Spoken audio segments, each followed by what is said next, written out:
नूर आलम भाई ना छुआ हमर दिस त साफे न चिन्हाई तरह कथि हो गेल बा अलग से बतवा न मर्दे हां देखिया अलग ही से हमर दे त भल हम निकालू टिकटॉक संगे संगे बनैली आजू कथि हो गेल बा तोरा ए होने न गे रही ओ दिनवा हां हम टिकटॉक संग तो एगो लड़की भेटा गे हाँ। तो कहते सर अपने के बिग फैन एगो अपने जो टिकटॉक बनाओ दियो ए हां बनावले रही हमनियो देखली उ ओकर टिकटॉक वायरल हो गेलै आ केंगे ने केंगे कौन न कौन तो हनी ऐसन हित से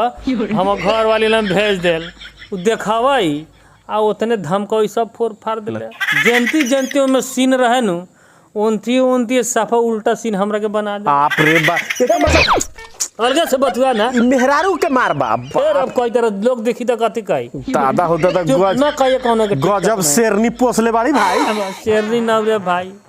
भले हमनियो न बनैली न त मार के अधिया दई तमरो ना बना ली है ना बना ए मर दे मेहरारू हम त कौनो संगे बनाई ले त जाके कह देले से उछा कर ले त ना किछो कर ले लड़की सारे बना ल आ मेहरारू कह दे उछा कनु ले त को चिन्हाई कर ले से छकाए त हमें किछो न कर ले पहले अकेलवा ना देवे के चाहिए देखो लड़की संगे बना ल आ पहले कह